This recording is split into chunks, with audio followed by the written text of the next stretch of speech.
Quero saudar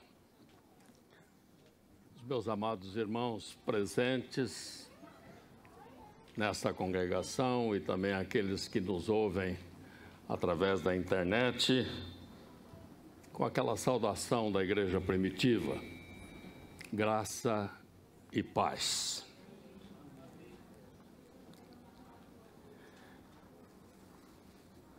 Foi no ano de 1934, nessa região de Ibiporã e Londrina. Vocês sabem que nós tínhamos tribos indígenas aqui nessa região. Até hoje nós temos algumas aldeias indígenas. Em 1934 saiu de Ibiporã um casal de índios, mais ou menos aculturados, e eles foram até Rolândia, numa fazenda onde eles conheciam alguém. E quando chegaram naquela casa e entraram na casa, a Índia viu um baú.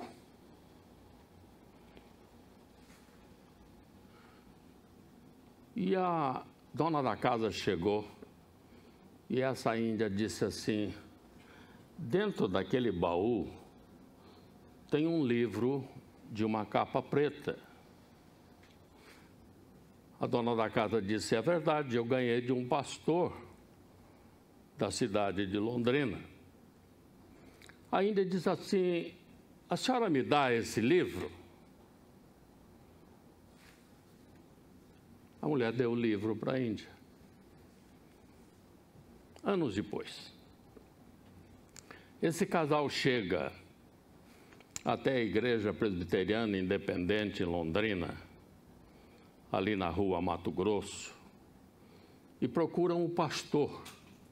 E o pastor era Jonas Dias Martins, um servo de Deus.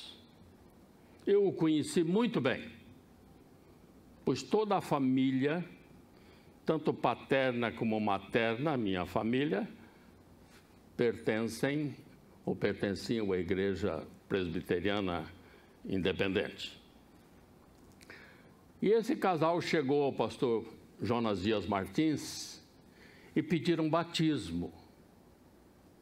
Nós queremos ser batizados. O pastor olhou para o casal e disse: então vamos batizá-lo. Pegou a água, o índio olhou para ele e disse assim: mas não é esse batismo que nós queremos. Pastor Jonas Martins, iluminado por Deus, entendeu, não discutiu, e disse assim: para vocês serem batizados nas águas, vocês precisam ir até Assis, no estado de São Paulo, porque lá existe uma igreja que batiza nas águas. Escreveu uma carta para o pastor Frederico Vittles, da Igreja Batista de Assis, e os índios puseram pé na estrada e chegaram a Assis. Chegando em Assis, procuraram logo a igreja. O pastor recebeu a carta, convocou uma assembleia e batizou aquele casal. O pastor Frederico chamou o tesoureiro e disse assim: dá um dinheiro para eles pegarem uma jardineira para voltarem para Ibiporã. Para quem não sabe, jardineira é ônibus, antigamente. E dá dinheiro para eles fazerem alguma refeição na estrada. O índio pegou aquele dinheiro, contou o dinheiro e devolveu 10% para ele do dízimo. O pastor Frederico Vittles, vendo aquilo, e pesquisando mais um pouco, veio para Ibiporã, onde havia uma colônia de búlgaros, húngaros e russos. E ali em Ibiporã foi fundada a primeira igreja batista do norte do Paraná. Primeira igreja batista do norte do Paraná. Que livro é esse? Que livro é este que sem ninguém,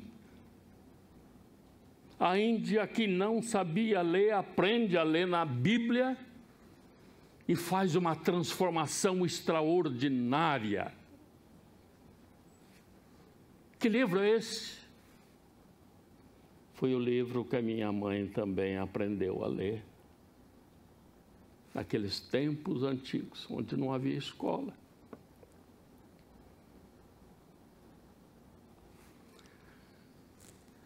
Meus irmãos, essa Bíblia é um livro incomum.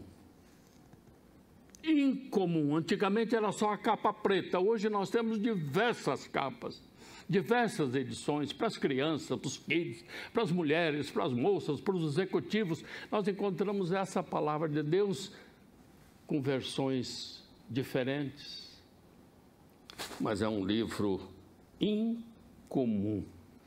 E a própria palavra de Deus se autoexplica. No Salmo 119, 130, ela diz assim: tua palavra dá luz, dá entendimento aos simples, aos analfabetos. Ela é luz, ela é lâmpada. Como eu amo a tua palavra, nos diz o salmista. E eu estou quase dizendo como ele, eu amo essa palavra. Porque ela traz vida. Essa Bíblia é um tesouro que aguarda ser descoberto. Estava no baú, foi descoberto. Converteu uma pessoa, um casal, uma igreja é formada, e essas igrejas do norte do Paraná propagam a luz do Evangelho. Graça extraordinária. Essa Bíblia é o livro mais vendido e também o mais perseguido. Quando não se consegue destruí-lo, tenta-se modificar o seu sentido e dá-se uma interpretação conveniente à ideologia, aos usos e costumes.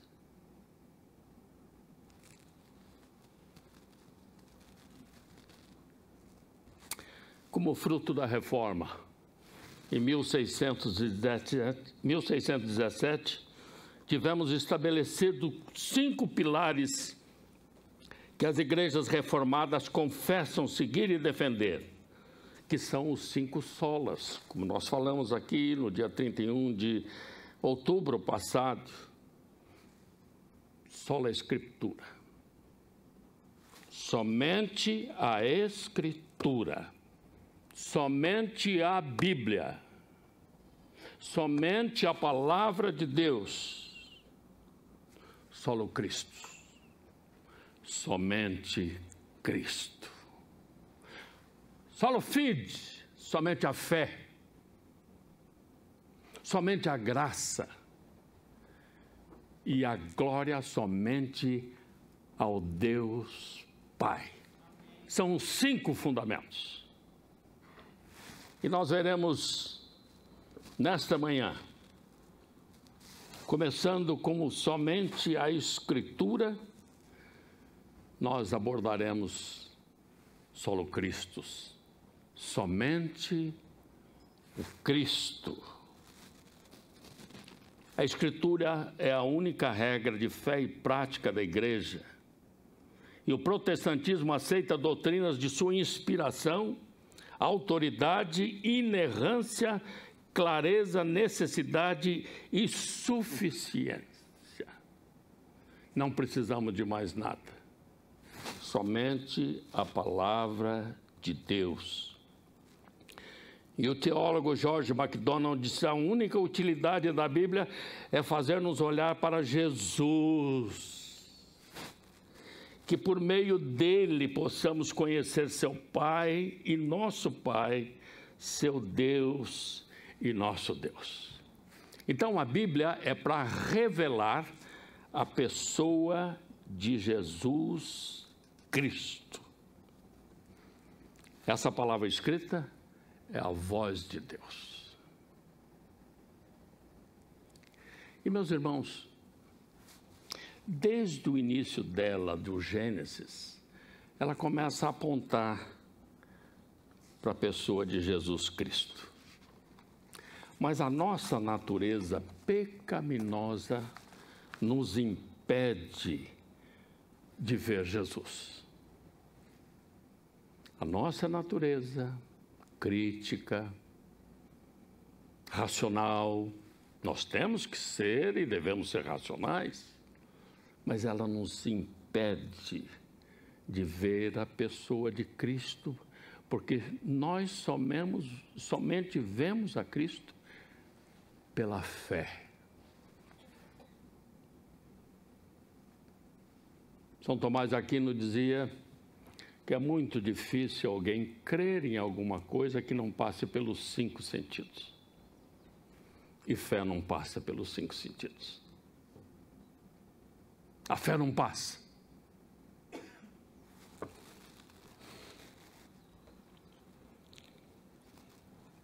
Algumas pessoas dizem assim: mas eu leio o Velho Testamento, eu não vejo nada de Jesus Cristo, é só o Novo Testamento que fala de Jesus Cristo. Sim. O Velho Testamento é o Novo Testamento com o véu. E o Novo Testamento é o Velho Testamento sem o véu. Descoberto. E ao longo dos livros do Velho Testamento, a pessoa de Jesus vai aos poucos sendo revelada. De diversas maneiras, como sombras, tipos, paralelos, representação, alegorias, figuras.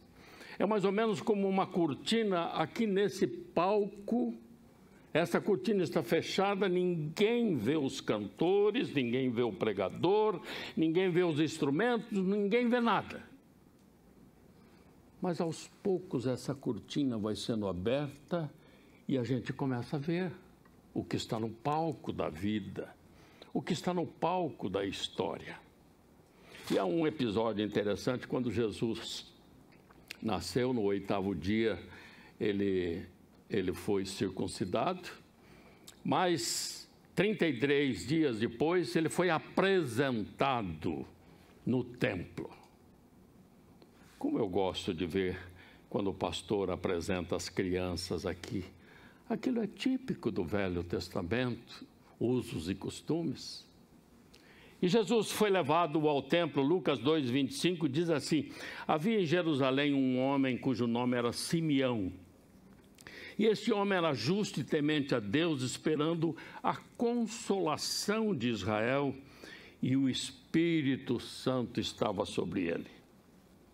E fora-lhe revelado pelo Espírito Santo que ele não morreria antes de ter visto o Cristo do Senhor.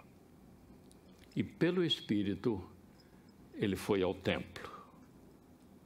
Quando os pais trouxeram o menino Jesus para com eles procederem segundo a lei, ele então o tomou em seus braços e louvou a Deus e disse: agora, Senhor, despedes em paz o teu servo, segundo a tua palavra, pois já os meus olhos viram a tua salvação,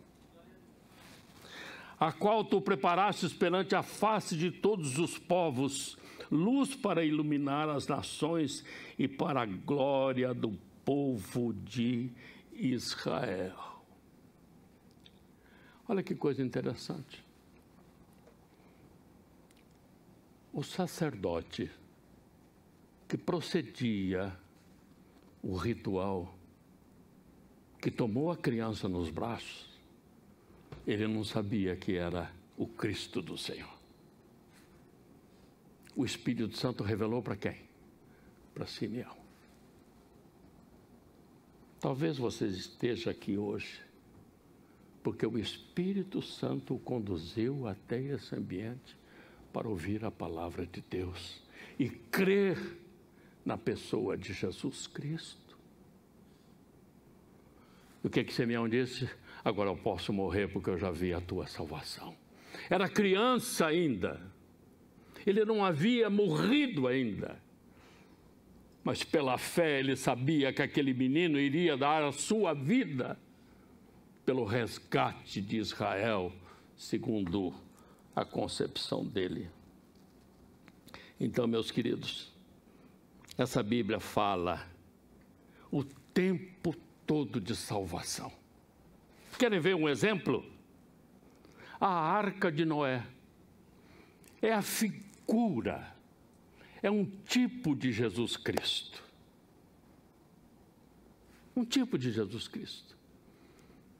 Deus disse para Noé, faça a arca, deu a dimensão, e diz assim, coloque uma porta. O que Jesus disse no seu ministério? Eu sou a porta. Todos que entrassem por aquela porta, fossem gente ou fossem animais, seriam salvos, porque a arca era para a salvação de todos aqueles que crescem na pregação de Noé, que pregou durante 120 anos. 120 anos.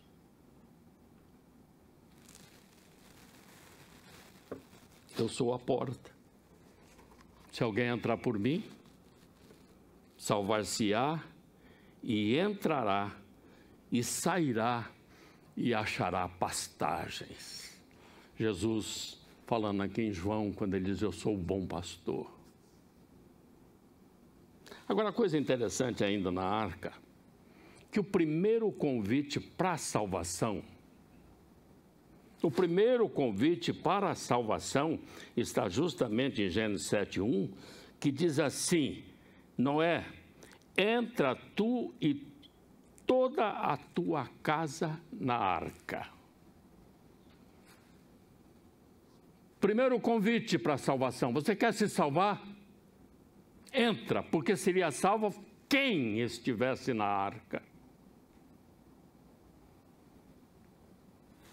Agora, interessante, que o último convite para a salvação está em Apocalipse 22:17, que diz assim, e o Espírito e a esposa dizem, vem. E quem ouve, diga, vem. E quem tem sede, venha. E quem quiser, tome de graça a água da vida. Jesus Cristo, a água da vida. Agora vamos verificar o seguinte, nós temos aqui duas águas. A água do tempo de Noé era a água da morte. Quem não estava na arca, morreu. E nós temos então a água para a morte, mas nós temos a água para a vida. E essa água para a vida é a pessoa de Jesus Cristo. Oh, meu Deus, como essa palavra de Deus, ela é maravilhosa. Ela vai encaminhando, ela vai mostrando, ela vai revelando a pessoa de Jesus Cristo, que veio a este mundo para salvar toda a família de Adão, da qual nós fazemos parte. Ah, aquele meu primeiro pai, que pecou lá no Jardim do Éden, foi expulso, começou a gerou tanta gente, e eu tenho a mesma genética dele. Eu sou um homem adâmico. Eu tenho as características de Adão. E esse Deus amoroso, antes da fundação do mundo, Ele já preparou um escape para esse homem, para voltar para Ele. Esse homem que se afastou dEle, virou as costas para eles, apostatou-se dEle. Mas Deus quer esse homem de volta. Assim como o pai do pródigo ficou o tempo todo no portão esperando a volta do seu filho, representando uma figura de Deus.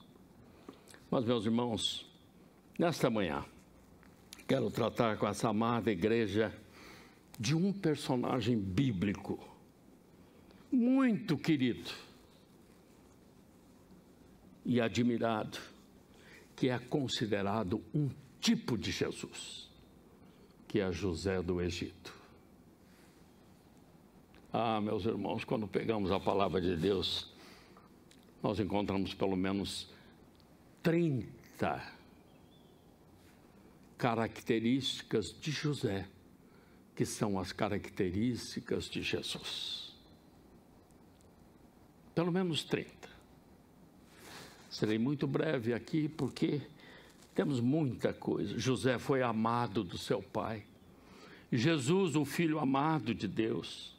José foi rejeitado pelos seus. Jesus foi rejeitado pelos seus. Veio para os seus e os seus não o receberam. José foi vendido por moedas de prata. Jesus foi vendido por moedas de prata. José foi preso sob falsa acusação. Jesus foi preso sob falsa acusação. Todos se curvariam durante a sua autoridade. José, todos se curvarão diante da autoridade de Jesus. José foi cheio do Espírito Santo para adivinhar os sonhos. Jesus é cheio do Espírito Santo desde o seu nascimento. José conhecia os mistérios de Deus. Jesus conhecia os mistérios do Pai. José começou o seu governo aos 30 anos de idade. Jesus começou o seu ministério aos 30 anos de idade. José foi governante do Egito. Jesus foi governante do universo, é o governador do universo. José foi perdoador. Jesus é perdoador. José foi enviado para salvar o seu povo. Jesus foi enviado para salvar o mundo. José foi humilhado e depois exaltado. Jesus foi humilhado e depois exaltado, como nos diz Filipenses capítulo 2, como já foi falado, que ele esvaziou-se, humilhou-se, tomando o quê? A figura de homem. Mas, meus irmãos, eles são parecidos, mas não são iguais. Parecidos, mas não iguais. Vamos ver. Há um porém na missão desses dois personagens bíblicos. E isso está explícito na própria palavra de Deus. Por que será que Deus permitiu que José, o 11º filho de Jacó, amado do seu pai, tinha uma túnica sem costura, assim como Jesus também tinha sua túnica sem costura, que foi o quê? Leiloada, sorteada na cruz do Calvário na hora da sua morte. Veja quanta coisa. Mas será por que Jesus, por que Deus mandou, permitiu que esse José fosse? Aí no capítulo 45, 5 de Gênesis, o próprio José, quando ele se revela diante dos seus irmãos que o rejeitaram, que o venderam, que o humilharam, e ficaram amedrontados diante do governador do Egito, do segundo homem do Egito, maior que ele, somente Faraó. Aí José diz assim: agora, pois, não vos entristeçais, nem vos pese os vossos olhos por me haverdes vendido para cá. Por quê? O motivo: para a conservação da vida, preservação da vida, Deus me enviou adiante de vós. Qual o motivo, então? Preservar a vida da população da época. Que vida é essa? A vida biológica. Essa vida que eu e você temos, que cuidamos tanto dessa vida. Nos alimentamos segundo as pesquisas, consultamos tantas coisas para termos uma alimentação baseada. Cuidamos da nossa saúde com exercícios físicos, com vitaminas. Buscamos os médicos. Mas a palavra de Deus diz assim: a vida é como a flor do campo que floresce, mas soprando o vento frio desaparece e não conhecerá daí em diante o seu lugar. Vida finita, vida efêmera. José veio para conservar essa vida. Essa foi a missão de José do Egito. Deixou Canaã, foi mandado fora e veio para o Egito, e nós vamos ver alguma coisa depois no decorrer daqui.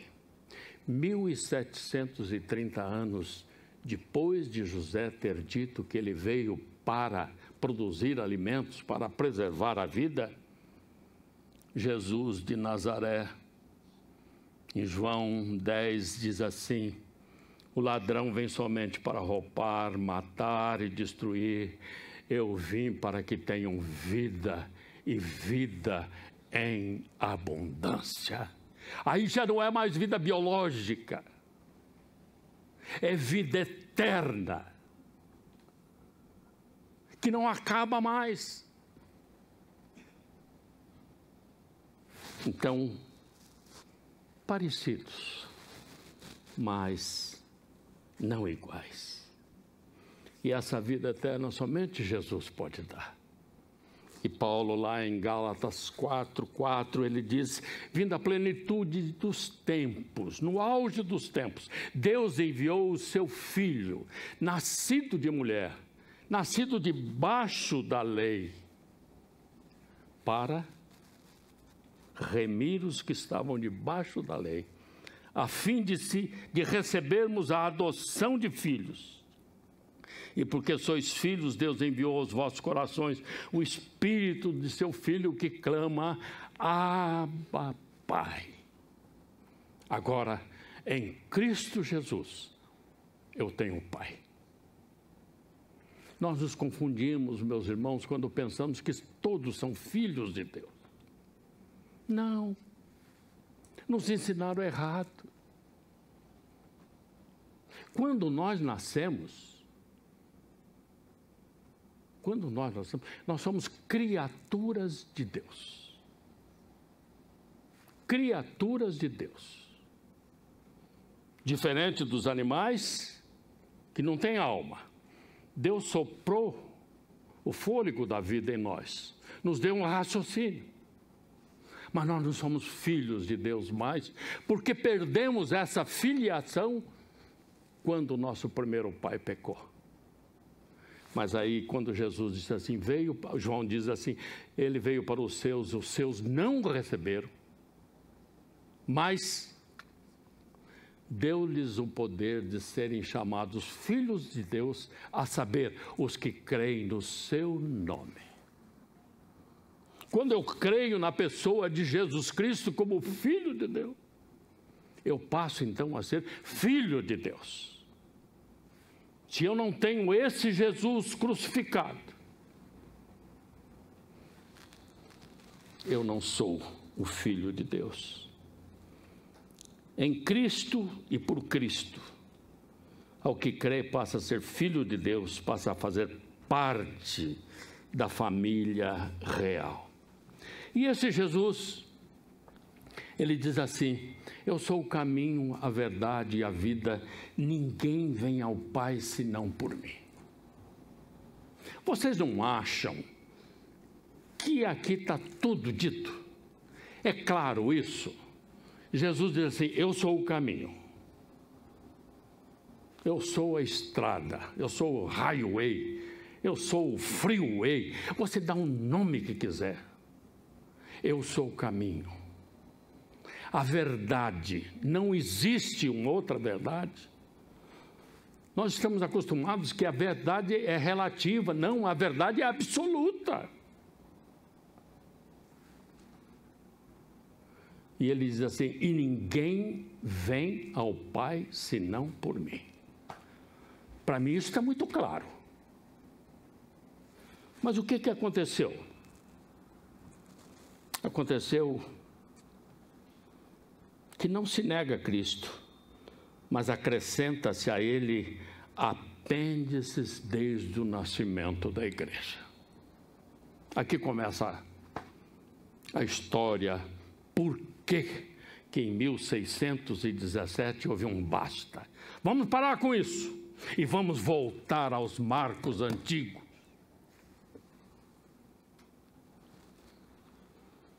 A igreja tradicional foi acrescentando penduricalhos, retirando de Cristo a exclusividade dada pelo Pai como a única pessoa autorizada, com marcas próprias para levar o pecador para os braços do Pai.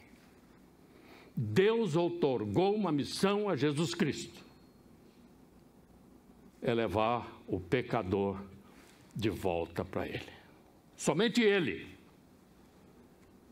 Mas logo no início da igreja, Cristo mais circuncisão, Cristo mais boas obras, Cristo mais indulgências, Cristo mais tradição, Cristo mais sacramentos, Cristo mais sacrifícios. Só Cristo não basta. Você, humano, precisa fazer alguma coisa para obter a salvação. Pela graça sois salvos mediante a fé, e isso não vem de vós, é dom de Deus, não vem das obras, para que ninguém se glorie. Isso é claro para mim. Mas nós temos uma capacidade extraordinária de colocar coisas na carroceria do nosso caminhão. E vai colocando, e vai colocando. João, no Apocalipse, escreve 7 cartas para 7 igrejas. Somente 2 não receberam de Jesus uma repreensão. Somente 2. Esmirna e Filadélfia. As outras 5 já estavam contaminadas desde os primeiros dias da igreja. Meus irmãos, Jesus Cristo e o Deus é o mesmo ontem, hoje e eternamente. E Jesus diz assim: o céu e a terra passarão, mas as minhas palavras não hão de passar. Queira você inventar isso, quer você colocar alguma coisa lá, a palavra de Deus diz o seguinte: somente Cristo salva. Somente Cristo salva. Você pode fazer o que você quiser. Um dos versos, um dos textos mais tristes para mim, nós encontramos em Mateus 25: vinde benditos de meu Pai, possuí por herança o reino que vos está preparado desde a fundação do mundo. Aí, mas por quê? Porque estava com sede, deste-me de beber. Tive fome, deste-me de comer. estava nu, vestisse-me, estava doente, fosse visitar-me, estava preso, e você quebrou aquela rejeição ao criminoso e foi à cadeia me visitar. Aí eles perguntaram assim, mas quando foi que nós fizemos isso? Aí Jesus vai dizer assim, quando fizestes a um desses meus pequeninos. Mas do outro lado, apartai-vos de mim, malditos, para o fogo eterno. Por quê? Aí vem o questionamento, mas em teu nome, Senhor, nós expulsamos demônios. Em teu nome nós fizemos milagres. Em teu nome nós contribuímos. Em teu nome. O que Jesus vai dizer? Nunca vos conheci. Esse é um dos textos mais tristes para mim na Bíblia, porque a palavra de Deus não muda. Não muda. Durante 40 anos, Deus alimentou o povo dele no deserto, não foi? Jesus disse que era o pão. Eu sou o pão da vida. Ele disse que o maná foi mandado por Moisés do céu. Deus mudou a qualidade do pão dele? Mudou? Durante 40 anos, o povo tinha que sair de segunda até sexta-feira para colher o pão, de domingo até segunda-feira para colher o pão. Mas o homem não gosta só de pão. Aí faz o sanduíche. Faz o sanduíche.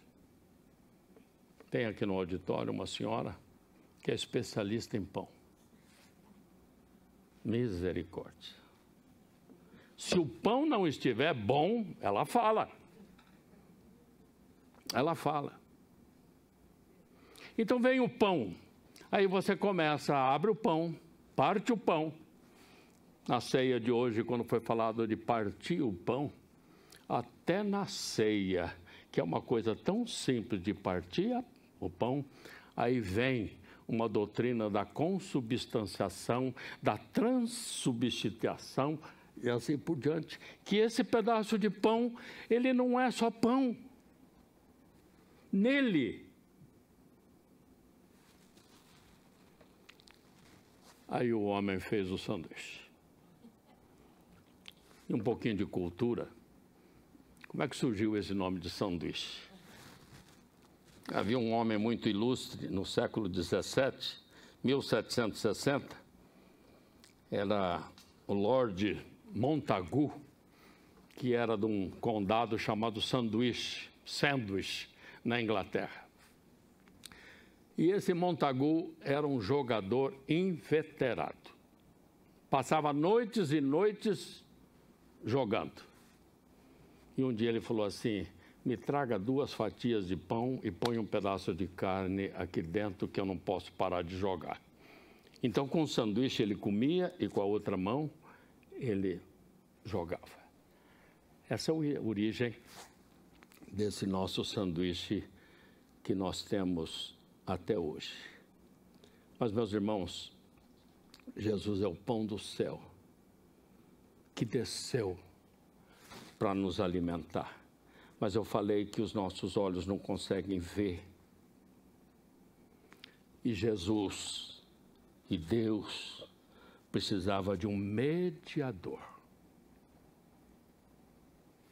Alguém que se colocasse entre o homem e Deus. E nós vamos ver isso em 1 Timóteo, que diz que quer que todos os homens se salvem e venham ao conhecimento da verdade.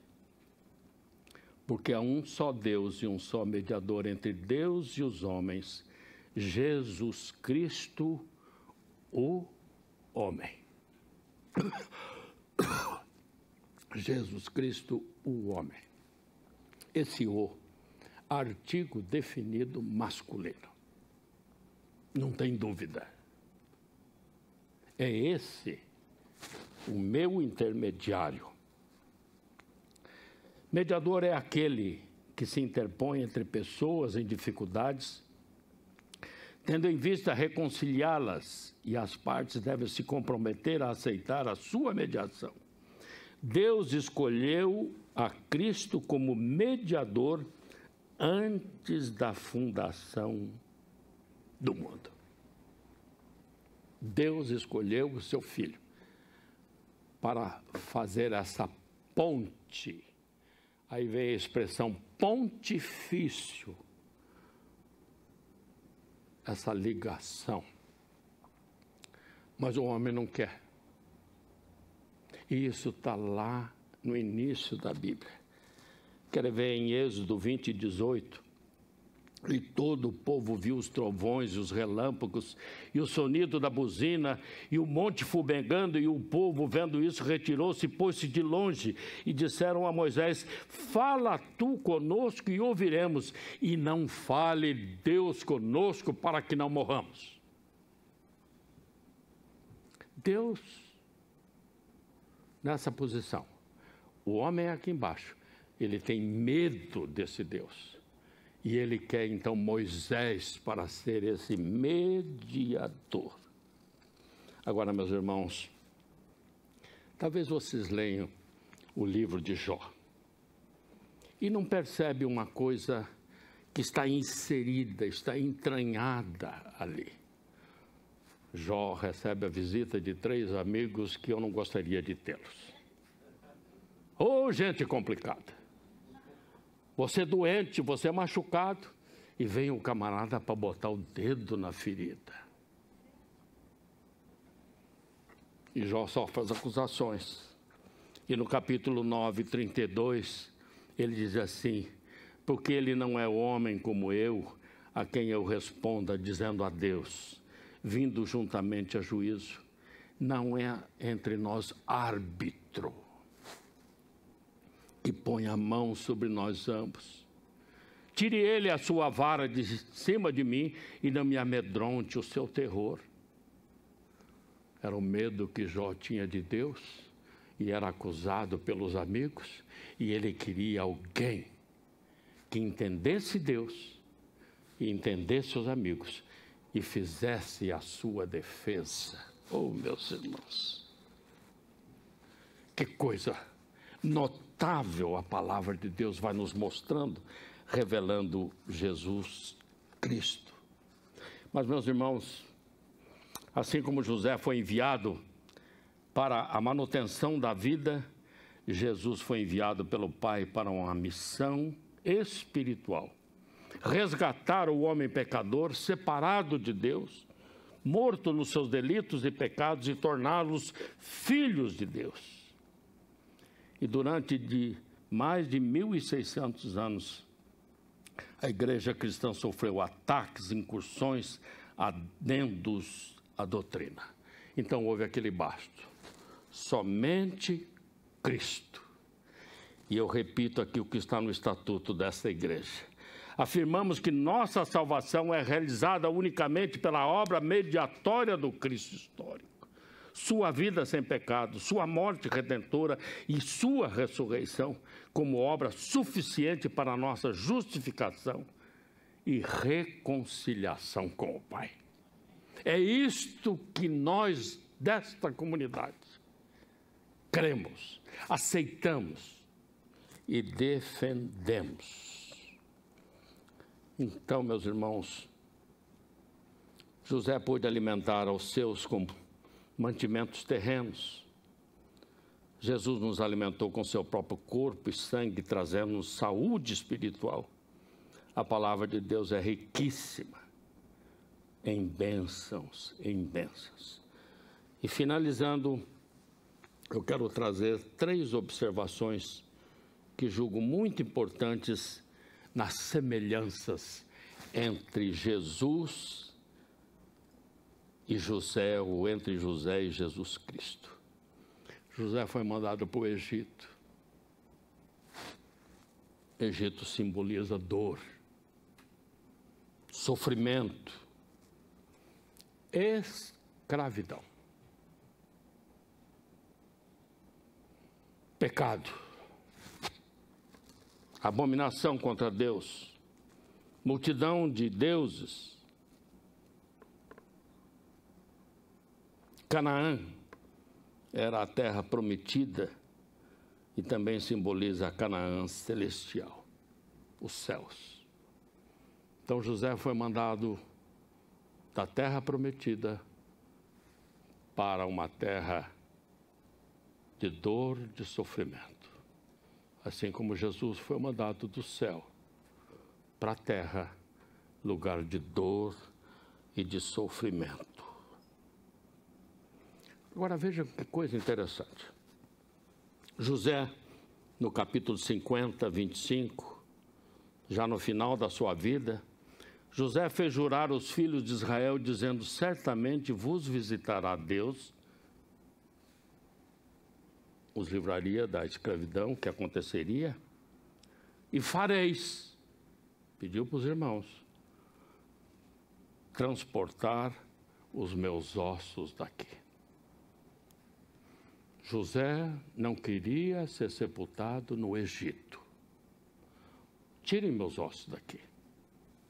Mas sabe por que José fez isso? Porque seu pai, um pouco antes, Gênesis 47, 29, chegando-se, pois, o tempo da morte de Israel, chamou a José, seu filho, e disse-lhe: se agora tenho achado graça em teus olhos, rogo-te que ponhas a tua mão debaixo da minha coxa e usa comigo de beneficência e verdade, rogo-te que não me enterres no Egito.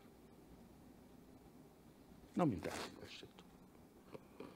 Mas que eu jaza com os meus pais, por isso me levarás do Egito e me enterrarás na sepultura deles. E ele disse: conforme a tua palavra farei. Abraão, o avô de Jacó, havia comprado em Canaã a gruta de Macpela para o sepultamento de Sara, para o túmulo ser o túmulo da família. O túmulo da família. Você não é aqui do Egito. Você passou pelo Egito por um tempo, mas agora você vai dormir na terra de Canaã.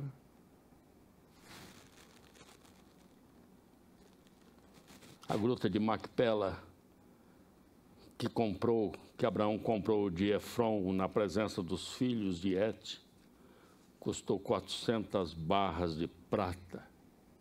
Um preço absurdo que Abraão pagou por aquele túmulo. Leve os meus ossos para lá. Mas e os ossos de Jesus? Qual é a relação?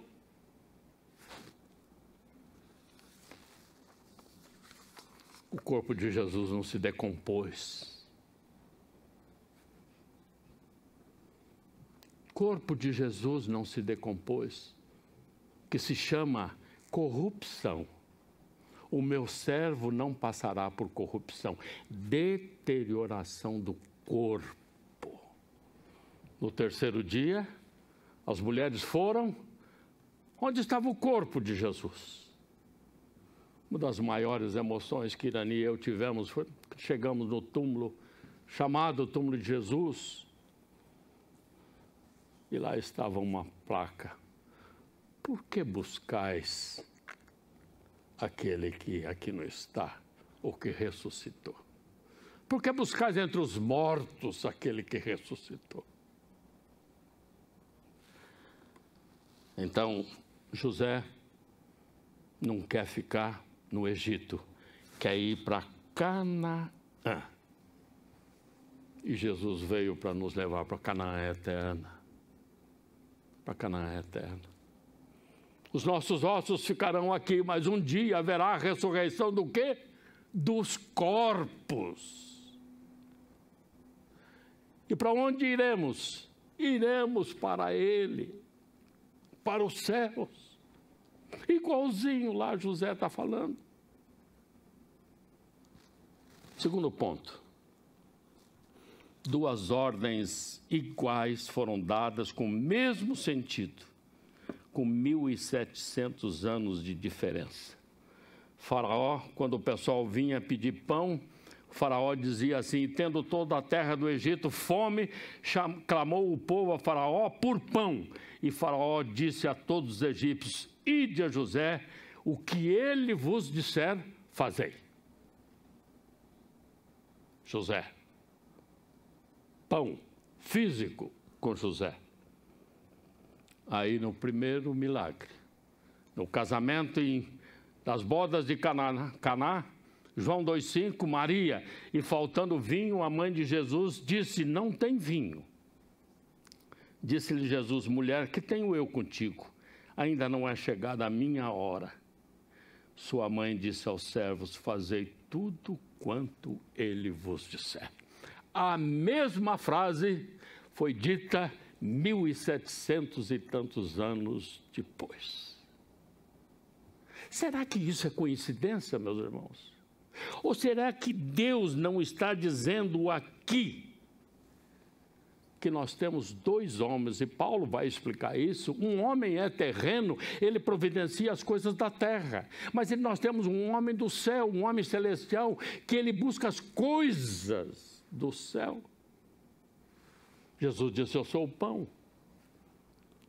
Mas somente quem tem o poder de Deus de transformar água em vinho é somente um. Ninguém mais. Ninguém mais. São os dois elementos da ceia: o pão e o vinho. Fazei tudo que ele vos disser. Porque o vinho simboliza o sangue. E a Bíblia diz que a vida está no sangue. Quando Jesus, na cruz do Calvário, derramou o seu sangue, ele morreu. Mas aquele sangue deu a vida para todo aquele que crê naquele sacrifício. Agora, isso só se aceita pela fé. Que você morreu em Adão, você morreu com ele. E você não estava lá em Adão. Mas agora você recebe pela graça na pessoa de Jesus Cristo. E meus irmãos, por último, por que será que o pai adotivo de Jesus se chamava José?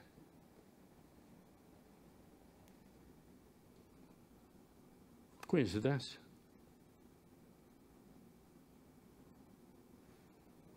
Coincidência? Oh, meu Deus, eu choro diante da palavra de Deus. Quando ele diz que nada, nem um passarinho cai sem o consentimento dele, que os fios da nossa cabeça estão contados. Não é por acaso que o pai adotivo de Jesus se chamava José. Um dos homens mais extraordinários e que não se fala muito dele.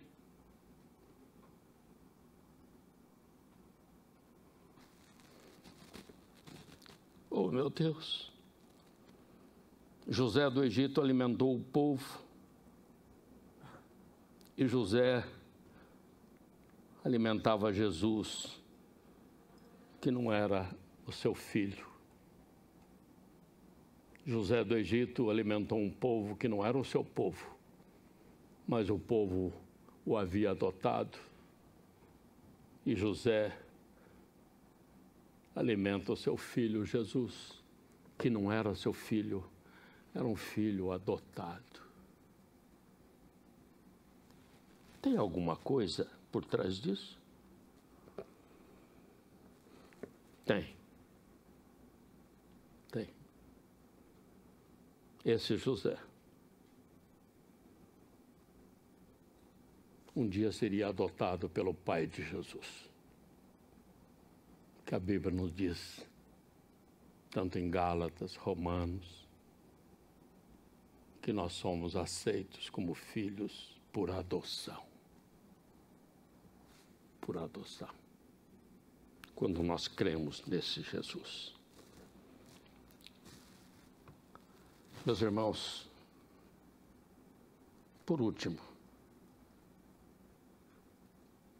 Jesus foi sepultado num túmulo de José. O José pobre alimentou Jesus criança. Jesus rico, o José rico, sepultou Jesus. Oh, meu Deus. Uma coisa está ligada à outra. Deus permitiu que o seu filho, Jesus, fosse humilhado. Mas a profecia diz o seguinte, Isaías 53, que ele, na sua morte, morreria entre os ricos. Seria sepultado entre os ricos. 700 anos antes, Isaías profetizou isso. O corpo do crucificado era jogado no vale, no Guiena, no lixão, onde os animais mortos eram jogados. O crucificado, Jesus seria jogado lá. Mas José de Arimateia, que era um homem rico, tinha ligações com Pilatos. Deus pega esse homem rico e diz assim, cuida do corpo do meu filho. Cuida do corpo na sua morte. José, o marido de Maria, cuidou dele, alimentou ele, deu uma profissão para ele. Mas agora eu preciso de um José num túmulo novo, onde ninguém foi sepultado. Ninguém foi sepultado. E esse túmulo tem uma porta muito bem guardada, fechada, porque senão vão dizer que o corpo foi roubado. Se ele fosse jogado lá no lixão, diriam que ele não ressuscitou, que ele foi tirado de lá. Não. Vai para o túmulo de José. Somente Cristo. Um moribundo, uma senhora, à morte, chegou o sacerdote para lhe dar as últimas palavras. E chegou e disse assim, eu vim perdoar os seus pecados para que você morra em paz. E ela ainda com alguma lucidez, ela disse assim, deixa-me ver as suas mãos. E o homem deu as mãos para ela.